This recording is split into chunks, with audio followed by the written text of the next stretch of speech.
నమస్తే, welcome to నిఘా news. Nellore జిల్లా ఆత్మకూరులో అలగానంద స్వామి కుంభాభిషేకంలో ఎంపీ వేమిరెడ్డి ప్రభాకర్ రెడ్డి, కోవూరు శాసనసభ్యులు ప్రశాంత్ రెడ్డి పాల్గొన్నారు. ఈ సందర్భంగా ఎంపీ వేమిరెడ్డి ప్రభాకర్ రెడ్డి మాట్లాడుతూ 800 సంవత్సరాల పురాతన దేవాలయం కుంభాభిషేకంలో పాల్గొనడం ఆనందంగా ఉందని, దేవాలయాల అభివృద్ధికి, పునరుద్ధరణకు, దీపధూప నైవేద్యాలకు రాష్ట్ర ప్రభుత్వం 100 కోట్లను కేటాయించిందని, మతాలకు అతీతంగా వారి వారి విశ్వాసాలను గౌరవిస్తూ సంక్షేమం, అభివృద్ధిని సమంగా రాష్ట్ర ప్రజలకు రాష్ట్ర ప్రభుత్వం అందిస్తుందని తెలిపారు.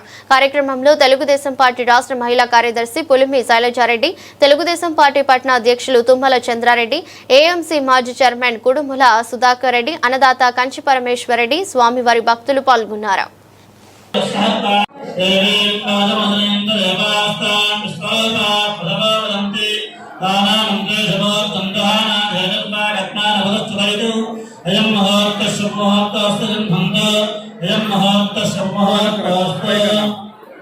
దేవగంతం దిగురంతదే వదారావరం చంద్రవడం తదేవ విద్యావరం దైవవరం తదే లక్ష్మీ ప్రియగేంద్రేయం స్మరామి.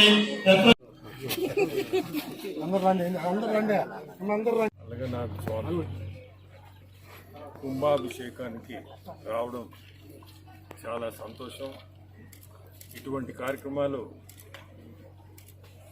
రావాలనే పట్టుదలతోటే పార్లమెంట్ ఉన్నా కానీ రాత్రి ఢిల్లీ నుంచి వచ్చి దీనికి కుంభాభిషేకం మనం రావాలా అని చెప్పి రావడం చాలా సంతోషం కూడా రావడం.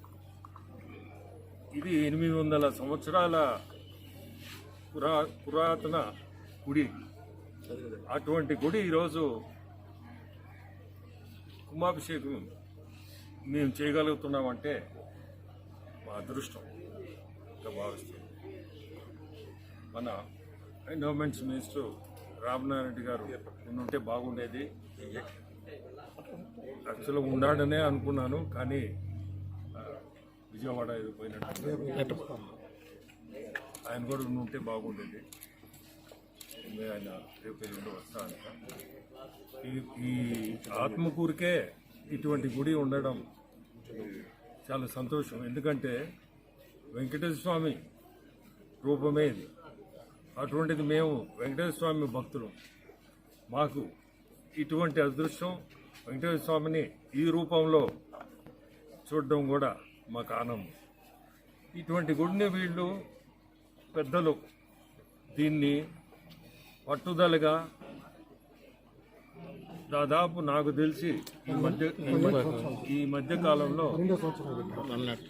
కాలంలో చాలా ఖర్చు పెట్టి ఈ గుడికి కూడా ఎండోమెంట్స్ తరఫున కూడా దాదాపు 50 లక్షలు ఇచ్చినట్టున్నారు.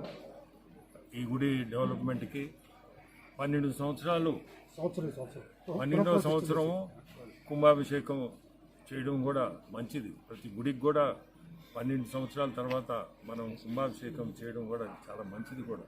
కానీ మీరు చూస్తున్నారు, ఆంధ్రప్రదేశ్లో ఈరోజు గుడ్లకి దాదాపు ఈ మధ్య కాలంలో 100 కోట్లు కేటాయించారు. చాలా వరకు రాష్ట్రంలో గుళ్ళన్నీ కూడా డెవలప్ చేయాలా, మతాన్ని కూడా మనం ఖచ్చితంగా ముందుకు తీసుకోవాలా. ప్రతి మతం కూడా, ఈ గుడేనే కాదు ప్రతి మతానికి కూడా మన రాష్ట్ర ముఖ్యమంత్రులు ఇంపార్టెన్స్ ఇచ్చి ఏది కూడా ముందుండాలా.